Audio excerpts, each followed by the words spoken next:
I'm excited. I got it done before Fox Fest. Slow down, Max. Slow down. Whoa. What's up, Foxheads? Welcome back to the House of Doula. Glad to have you as always. In the last video, part 1 of the T5 to TKO swap, we pull the T5 out and go into details on everything that is needed to swap your Fox from a T5 to a TKO 500, 600, or T56 Magnum and explain the differences between the two. The T5 on our little on-3 turbo hatch was no match for the power my motor is putting out, and it's time we upgrade.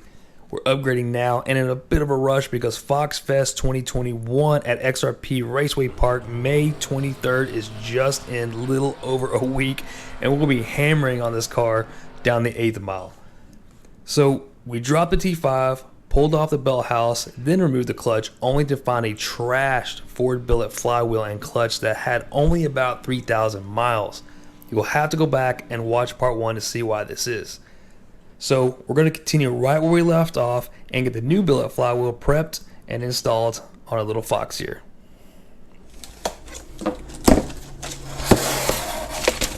Oh.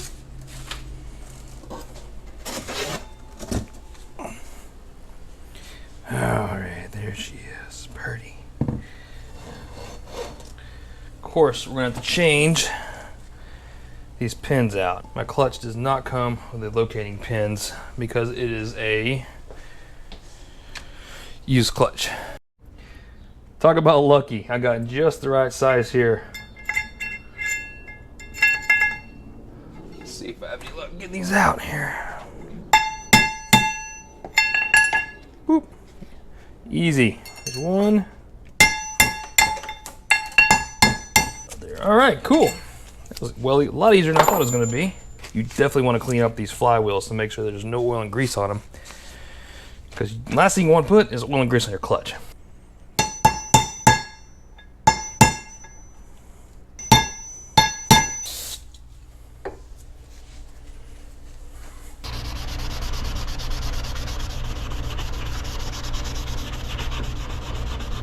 If you haven't missed part 1, one of the things you would have caught was that I bought this entire setup used online from a member of the North Texas Fox Body Club.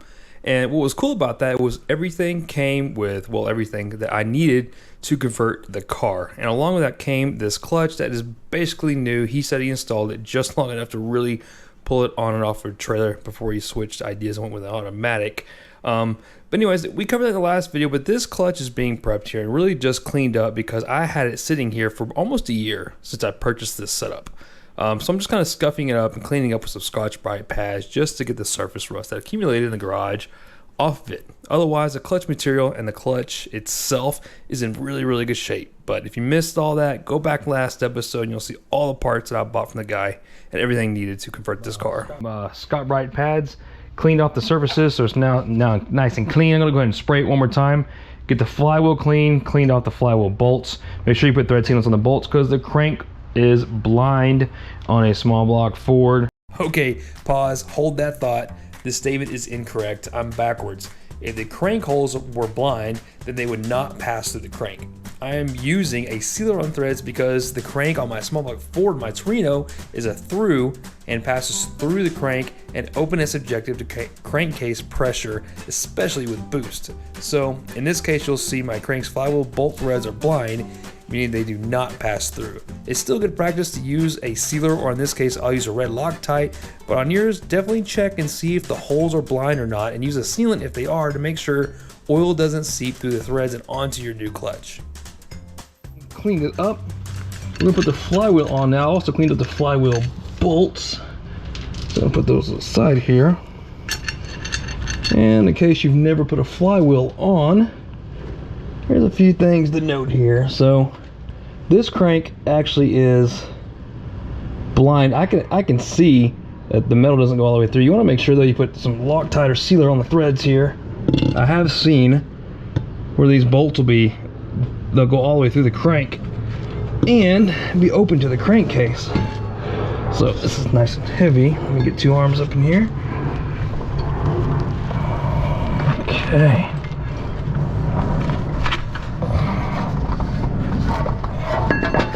All right. Now also note, this is keyed you'll look like the threads are off. It only fit one perfect way.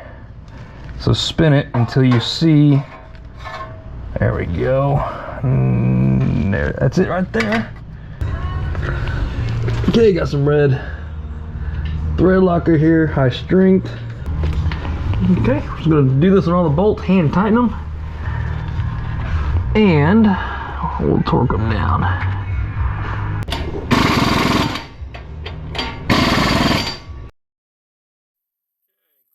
Off again, make sure this is nice and clean.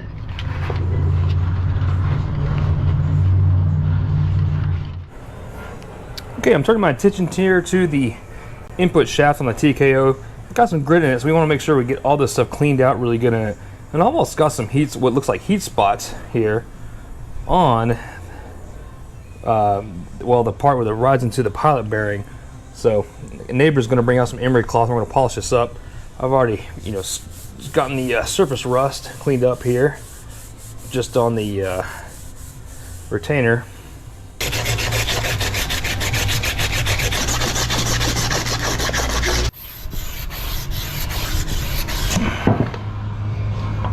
Made some metal dust, but it looks way better. It's smoother now. At least I don't feel, you know, the divots in it. It looks pretty good. And yeah, cleaned it up pretty good. Now I'm gonna clean the splines up. Really, I've just got a brush here. I'm gonna go through here and just get all the splines, all the grease out of it.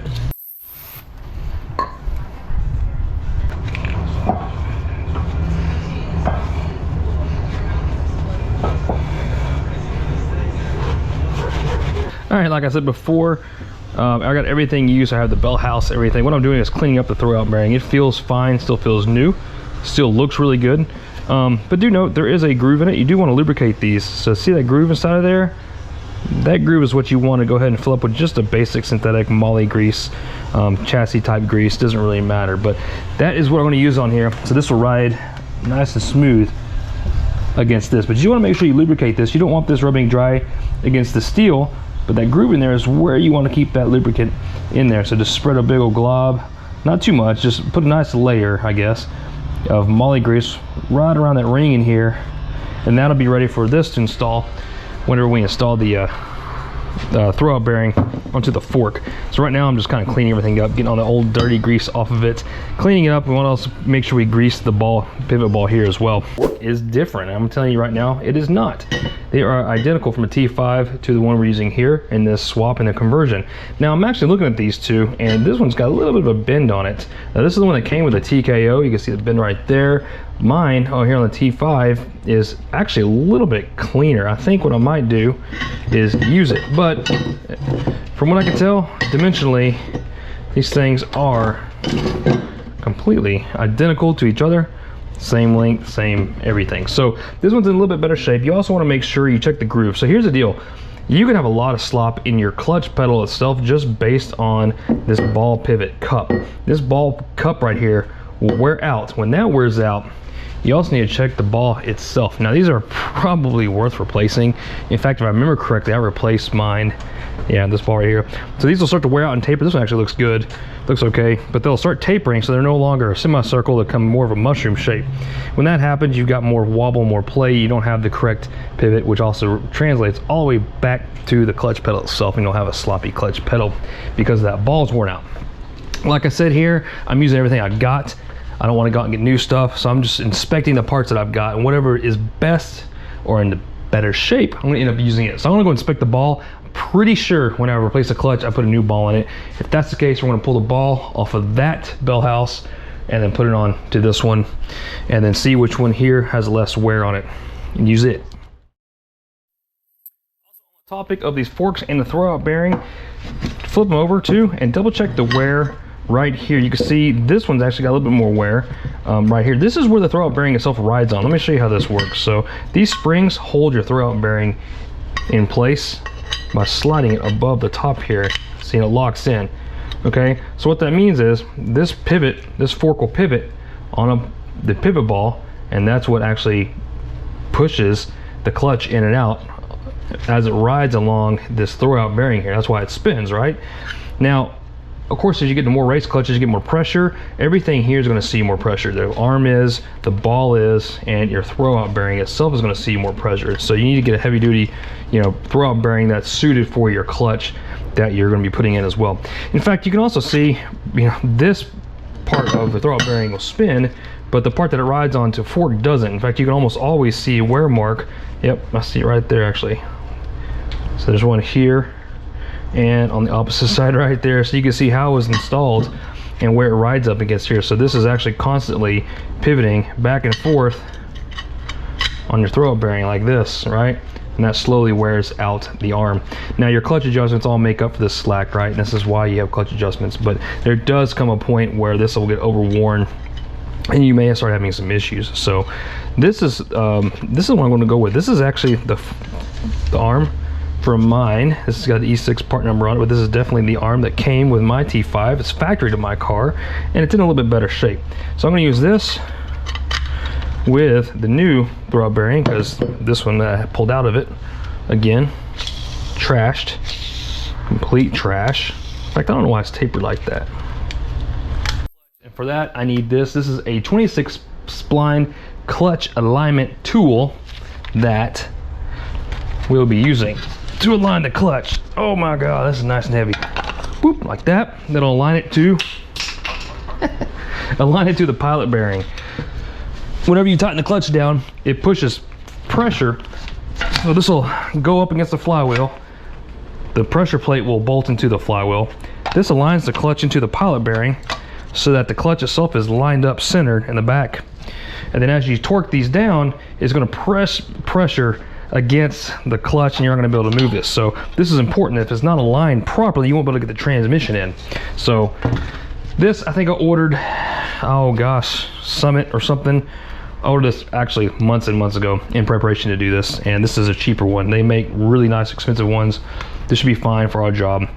But yeah, this is key. This is going to be the one component that allows you to make sure everything's aligned up so that everything's ready to go. Whenever you put your transmission in, it shouldn't be off. But yeah, you can't do this job without one of these. You got to go out and get one of these. I think this is like $5. This is really cheap. It's just a plastic 26 spline. Good to go. Side. All right. You can get it close. You can see it. I mean, you can see how far away you are. And as you push down on it, it'll help hold the clutch in place.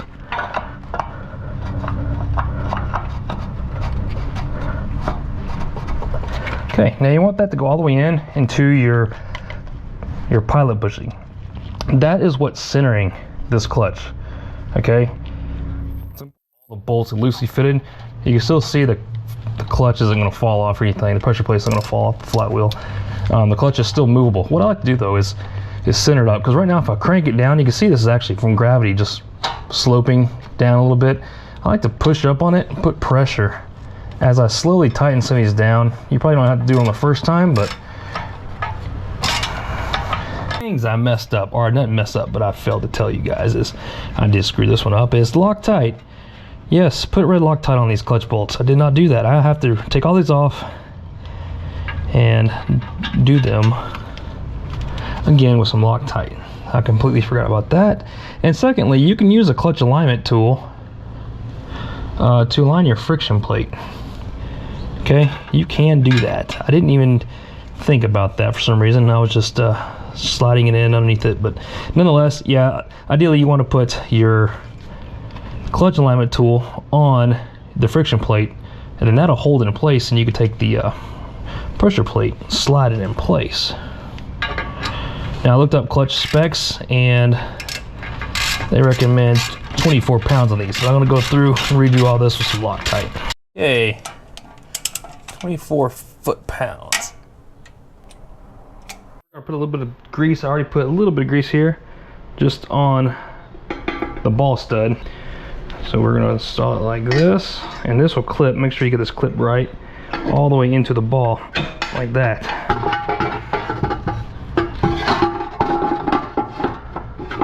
It's right there, and right there. There we go.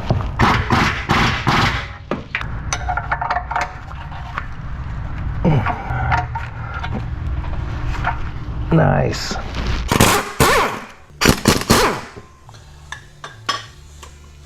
Ooh, man, that synchro mesh stinks. All right, man, I had to recruit some help. Woo! I'm officially, I was out here last night. I'm not even gonna show you the footage because there's just no point. But I wrestled this thing for hours and I just couldn't get it. And really it's because I've run out of tools. I've only got one jack. I got one jack on the motor. I got all 4 jack stands. All my jack stands are used. I got someone here, someone here. So Sean, I just need your help, buddy. And don't laugh at my straps down here, but it is absolutely what's keeping it up. You gotta do what you gotta do, man. You may be wondering why this isn't keeping up, because this leaks. And if I would have left this on it last night, I would have come in this morning, it would have been falling on the ground. So I got the transmission in place. To keep the tail shaft. Oh damn! I put those in there just for you, man. All right, good deal. It's my booby trap. I put the drive shaft in place just to keep it from spilling out, and the sync, you know, this gear oil and this stuff, synchro mesh is absolutely the most stinking stuff I've ever smelled in my life. But I put this in here really to hold the tail shaft in place while we slide it up in here. I got it all the way up in there, Sean, until about this far into engaging the splines, and I just couldn't. The motor either needs to come down or up. Right now, it's doing nothing. But yesterday I had the motor propped up in the front to push the bell house down to help out my approach angle, but that wasn't helping me because I would get 2 hands on it and I'd get it close, and then the weight of the drive shaft would pull it back out. There we go. There we go. Come. Let's see here. Come on, girl. I think you got it. All right. All these electrical connections. Here is the reverse. This is all downhill. You help me get the transmission in, dude. Now we're gonna go have some smoke. Yeah, this is our Wednesday smoked meat and beer night. Smoke beef beer. All right, man. Yesterday was completely successful, in my opinion. So thank you again, Sean, for your help. So we're just gonna wrap this up, bolt everything together, clean up the exhaust flange. I like to put a little bit of copper RTV on the V-bands, but right now I'm gonna hook up the clutch cable and start kind of getting it adjusted here, making sure it engages. So it looks like it's going to need to adjust it anyway. I think this is going to be way far out, so it should be easy to put on here. All I'm doing is boop, like that. So as I remove this, one thing I have not talked about yet is a speedometer gear. I don't know, and I should have looked up what color gear is in this TKO. The gear inside on the tail shaft that rides along your speedometer gear, those two equal your correct tire size and everything for your speedometer work. So I mean, right now what I'm going to do is just rock what I've got, and when we drive it, if it's off, we'll correct it at another time. So again, I'm in a rush to get this car built so I can get the clutch broken in, get our piece ready here. See, my sensor's been replaced, so it's pretty new. I want to use it. I want to talk to you a little bit about how the transmission is. So you saw that I had to use some of the bolts to kind of pull it in. It was about this far away, and I think what that was is just some tolerance in the pilot bearing housing. Since I used a little bit of emery cloth to polish it up, hopefully it'll be okay.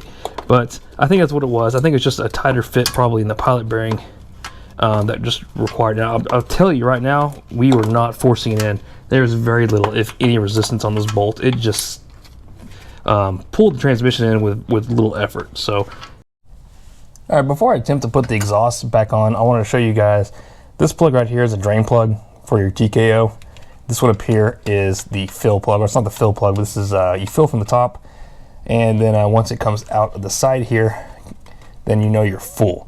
So because this is right next to the exhaust manifold, or the downpipe here, I think what we're going to go ahead and do is just fill it up now. So what I need to do is undo this plug, put a pan underneath it, and we'll fill it up until it starts spilling out, and that's how we'll know the case is full. It's got quite a bit of fluid in it already. Ooh, that stinks. God almighty, synchro mesh is the worst. Damn. Whew. Well, I'd say it's full already. What about you? I don't know.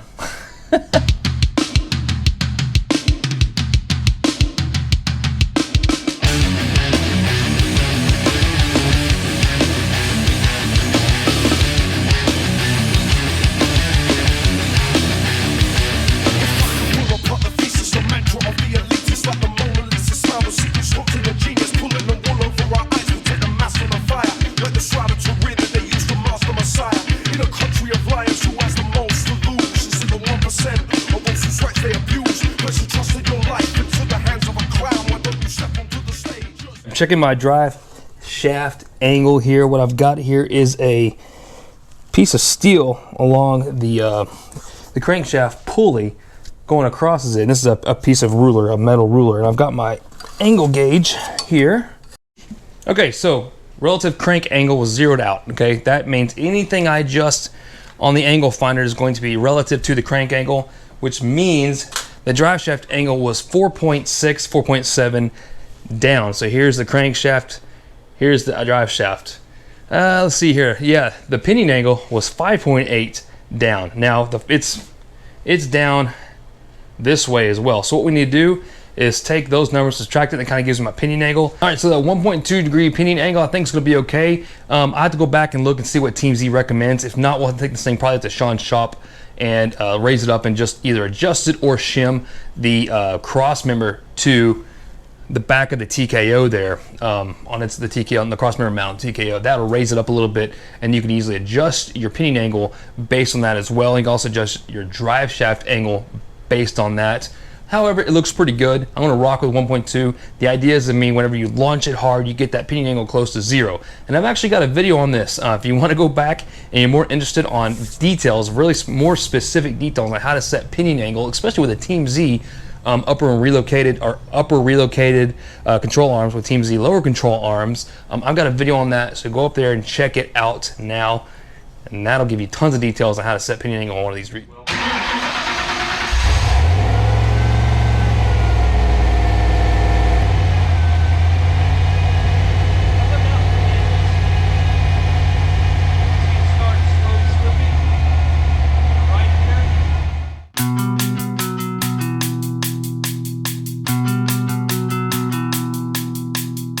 Maiden voyage for this day deserves the T-tops to be off, man.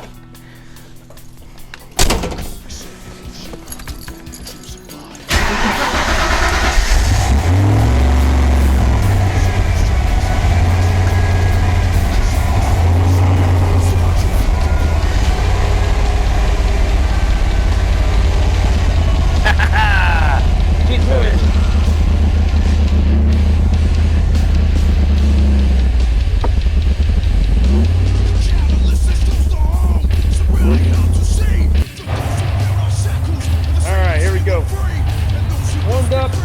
Ready for a test drive, right, buddy? Connor, you ready? This is the TKO 600 maiden voyage. What is the transmission, Connor? It connects to the motor, and it makes the wheel spin, and it gives it chunk. Chunk. Chunk. It gives it chunk. Smooth as shifts. Okay. All right. So yeah, just cruising here. Just cruising. It's downshift. Take a lot of stop signs, purposely downshift so we can help break this clutch in. But bit of chatter there. Look how short this throw is. Dude, it's just great. This ship's awesome, Connor.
like my T5, if not better.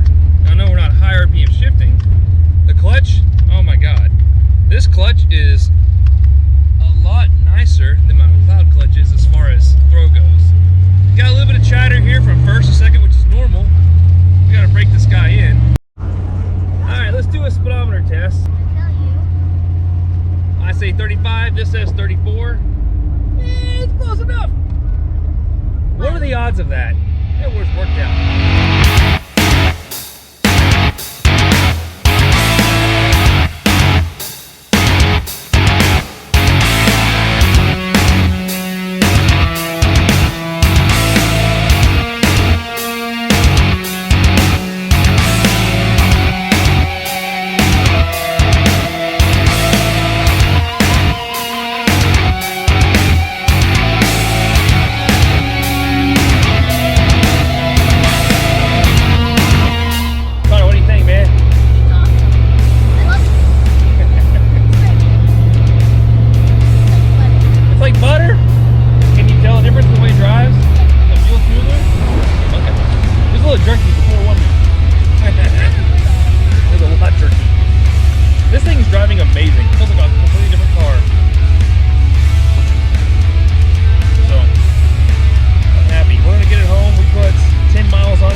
All right, guys, man, that's gonna do it. I absolutely love this car even more now. I cannot believe how much better that car drives. It just shows that the throwout bearing was probably causing me quite a bit of issues on that T5, but it is so butter smooth and just makes it so much more fun to drive. It's just smoother, man. It's gonna take some getting used to that new first gear ratio. I didn't go over the ratios that much, but the first gear ratio on a TKO is different. Like I said before, they're not all created equal. You can get them in close and close ratio and normal ratio gear ratios, and you can also, of course, get them for GM and Ford. So pay attention to the model. There'll be like a TKEC number, TCEC number on the side of the transmissions. You can always look that up if you're buying one used.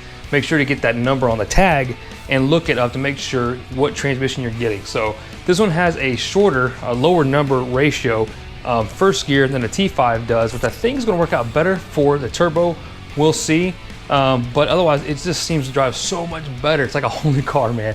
I already love this car. It really is a fun car.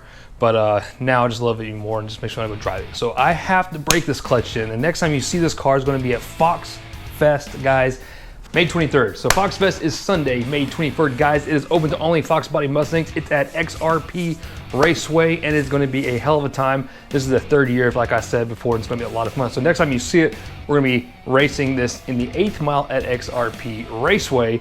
So it's going to be awesome. So stay tuned for a video for that. If you like the content, make sure to subscribe. Follow me on Instagram because I did post a whole bunch of junk on this and the TKO swap on Instagram before I put it on YouTube. And also, don't forget Project Ego Boost back here. We're working on this. This is my 1979 coupe. Eco Boost project is going to be painted Avalanche Gray. It's going to be completely engine shaved and smooth, and is getting a 2.3 liter turbo Eco Boost motor from a 2015 Mustang. So we're putting an Eco Boost swap in this girl, and it's going to be rad. Stay tuned for that and more Fox content coming. Guys, listen, again, subscribe. It helps me out just a little bit, and follow me again on Instagram, and we will see y'all next time. Thank you for watching. Take care.